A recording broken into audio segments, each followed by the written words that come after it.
Hi everybody, this is a video about YouTube user LiveLife8072, who I recently, in my last video entitled Desertphile is a scumbag, I referred to him as a fucking idiot. And that's because he is. And I'm going to give a bit more explanation as to why I think he's a fucking idiot in this video. Now, to give you an overview, if you're not familiar with who LiveLife8072 is, I'll give you a bit of an overview. I first heard about him when he was involved in something called Dramagate. If you don't know what Dramagate is, it was basically an exercise in proving that YouTube atheists can't act and don't have any understanding of social engineering. It was a completely pointless waste of time, upset a number of people, and like most patently dishonest people, he babbled and bluffed and double-talked his way out of this. He actually left YouTube after having done this and said he wouldn't be coming back. Unfortunately, he did come back and is still here, still talking nonsense. The second thing second time his channel was drawn to my attention was when he mounted a very ill-advised campaign to try and prove that religion is a mental illness. And we've been over this issue time and time again. I did a video response to him on this, which I shall link in the description. That said, eventually he did realise he was wrong about this and took his videos down and put up a video apologising for being wrong about this. And I think, okay, that does take a certain amount of courage. It takes a certain amount of guts to admit that you're completely wrong about something. But I still maintain it's quite worrying that you ever thought you were right about this, because it does show that you really aren't very good at applying the method of skepticism, that you're not a free thinker. So, anyway, recently, this is the third time my attention's been drawn to his channel, is that he is one of the people who mirrored Desertphile's flagged video, which people are saying was falsely flagged. It was correctly flagged. Side note here, Robert X. Lester recently said, it's come to my attention that maybe it wasn't a false flagging. Robert, if you're going to call yourself a skeptic, you need to do your homework before you reach conclusions. That's how skepticism works. You have to look at the evidence first, then you reach a conclusion. You don't jump to the conclusion that something is falsely flagged, then casually look at the evidence afterwards. So I don't think you seem to realise how much you've undermined your own skepticism here. But I don't want to get off topic, so we'll get back to LiveLife8072. Now, it was drawn to my attention last night that he was discussing this issue on VaughnTV. My attention was drawn to this by a user called An Ethical Society, who I've been conversing with a little bit about this issue, this whole Desertphile issue. Now, in this hangout, I would like it if he would upload the footage from it, but if he's not going to do it, then he's not going to do it. I'm just going to have to take my word for this, really. He mentions that he thinks attacking children online is okay. Now, of course, he does then add the little addendum to this, the but, as long as it's done, blah blah blah, like this. The word attack has quite a specific meaning, really. It's not really the word you want to use. Engage with, criticise maybe, but attack is a very silly choice of words here. He continually misuses the term false flagging in this video. He said this several times. He said, I don't think Desertphile's video deserved to be false flagged. But nothing deserves to be false flagged. That's why it's called false flagging. Right? Some things deserve to be flagged, right? But if it's false flagged, then by definition it didn't deserve it. So that's just a really stupid statement. So it didn't deserve to be false flagged. No, it didn't deserve to be false flagged. It deserved to be flagged. And that's what it was. That's what happened.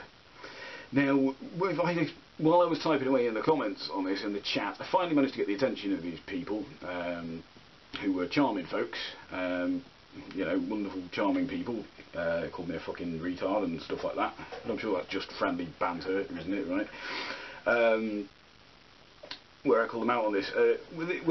I pointed out that we have terms of service which tell us what is and isn't appropriate on YouTube. That's it. That's the end of the argument. You know, or so you'd think if you're talking to rational people. The problem here is, though, that you seem to think that your opinion somehow determines what is and isn't falsely flagged. No, it doesn't. If that was the case, false flagging and flagging are one and the same, because the person who uploaded the video obviously doesn't think it should be flagged, otherwise they wouldn't have uploaded it in the first place. So whether or not something's been falsely flagged isn't a matter of opinion, it's a matter of whether it goes against terms of service or not. So you've misused the term false flagging here. And I point out, you seem to have no idea why this was considered bullying. You have no idea why Desertphile is considered a bully for doing this. And I point out the fucking obvious, that it's slut shaming.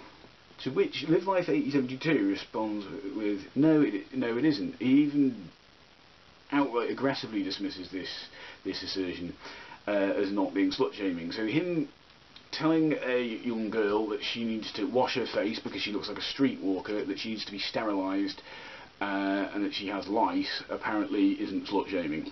Let me tell you what slut shaming is. I'm going to give you a definition from a site called Geek Feminism Wiki here, Live Life, because, you know, it'd be good if you actually learn something. Slut shaming is the act of criticising a woman for her real or presumed sexual activity, or for behaving in ways that someone thinks are associated with her real or presumed sexual activity. So yeah, this was slut shaming. Again, this isn't really a matter of opinion. You know, if his comments had been more subtle, maybe, you know, it might be, but really it isn't. That's exactly what he's done.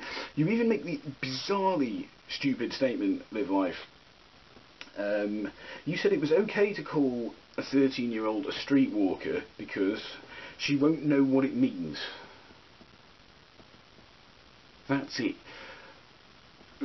What the hell is wrong with you? Do you think that's a good argument? She won't know what it means. Let's assume she doesn't know what it means. Okay, she could probably Google it. She'd go, oh, this strange, scary man on the internet has just called me a streetwalker. I wonder what one of those is. This is the age of information, and people not knowing what words mean, really not a reality anymore. You also make this ridiculously pedantic distinction between streetwalkers and prostitutes. You say, oh, you didn't call her a prostitute, you called her a streetwalker. Oh, good God, fuck off. I mean, how stupid are you? Do you honestly think that's a good argument? So basically, you're arguing it's okay to call her a streetwalker because she doesn't know what it means, even though you have no way of knowing whether she knows what this means or not. You've no way of knowing that at all. Even then, it's still a horrible insult, isn't it? And you also said to me, you said, I have to provide evidence that she has been victimised here, that she has been hurt in some way by this activity. I find that a very bizarre request on your part. Very bizarre. Because it means you don't understand the concept of erring on the side of caution. You know, if we're not sure whether something is going to cause damage or not, what we do is we do something called erring on the side of caution. We decide not to do that thing in order to be careful, because we're not sure whether something is or is not going to cause damage. We err on the side of caution. The series of videos I did towards Atheism Defended, for example, I started off actually being quite polite to him. As it became more and more apparent that he was not simply misguided in his views, he was actually outright bigoted, that politeness gradually declined and I became a little bit more aggressive toward him. It's called erring on the side of caution. I could have gone in all guns blazing to begin with, but you see, that could have potentially caused harm. It could have damaged a potential relationship with someone, a potential friendship with someone. So you don't seem to really understand that. I find it amazing when I'm explaining this to anyone who's of adult age. You also try to pass the blame off onto the girl's parents. You keep saying, well, where are the parents? Where are the parents? The parents shouldn't be letting their child online like this. This is very silly shifting of blame, isn't it? It's very silly. You're basically saying that Desertphile should be just allowed to go around doing what he wants, and it's everyone else's responsibility to keep people out of his way. That's basically what you're saying. You're basically saying he can walk down the street punching people in the face if he wants, and anyone who gets punched in the face shouldn't have been in the street. They shouldn't have been there. They should have been kept inside. That's what you're saying. You're shifting the responsibility onto the parents here. Responsibility works both ways. Even if her parents are completely neglectful, that still doesn't really justify what Desertphile's done. The responsibility lies with him as a grown adult to behave himself. But even then, you haven't taken this out on the parents. You've taken it out on the young girl. She is still the victim of this, whichever way you look at it. It's a ridiculous attempt to distract from the issue. you use your stepkids as a benchmark for what you think children should be able to tolerate. You keep saying you've got stepkids and they can tolerate all this, they can put up with all that, they get shit off people online just like water off a duck's back, because basically seems to be the sentiment of your argument. This is really stupid. Again, this is immensely stupid. You're just arbitrarily deciding that your stepkids are the benchmark for how all 12, 13-year-old kids should be, what they should all be able to just take, basically, what kind of tolerance level they should have for bullying. This is absurd, and again it goes right back to my point about erring on the side of caution. When you don't know whether or not what you're going to say to someone is going to be damaging or not, you err on the side of caution. You don't do it. The other thing here is you refuse to take my argument seriously. You in Coctopus Prime, you just called me a fucking retard for saying this, and I think the other guy, Rick Gates, DevShell 2 and Argos World, I can't remember if they all agreed with you on that, but that's the impression I got when I pointed out that this was slut-shaming. And then Dark Matter 2525 makes the same point I've done. Perhaps he makes it a bit more articulately, I don't know. All of a sudden you start taking this argument a bit more seriously, you start actually discussing it. You aren't necessarily sold on it, but you actually start discussing it, because he's made this point. Now this is why, one of the reasons why atheists, especially ones on the internet, really should not ever be called free thinkers by default, because you've completely failed to apply free thought correctly here. And I'll explain to you what free thought means, because I've no doubt in my mind you don't already know. Free thought is a method whereby it's a philosophical school of thought whereby we form our conclusions, our opinions and our beliefs based upon evidence, reason and logic, not, and this is the important bit, not on dogma, tradition or authority. So basically, because Dark Matter 2525 is a bigger and more respected YouTuber than I am, he needs to be taken more seriously. He is by default being taken more seriously when he's making the same point I am. He doesn't make it particularly as aggressively as I do, but that's because, I don't know, perhaps he doesn't feel as strongly about this as I do, which is perhaps a bit of a shame. I think I've covered most of the points I wanted to there. Yeah.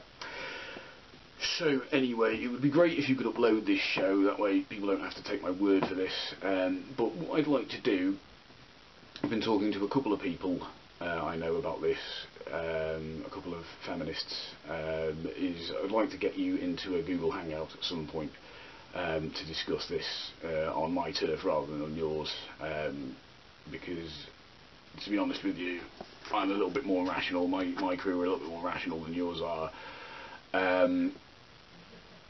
Whether you agree to do this or not, we are still going to do a hangout where we discuss this, so it makes sense that you at least show up so that you can at least make sure your point of view is being adequately represented.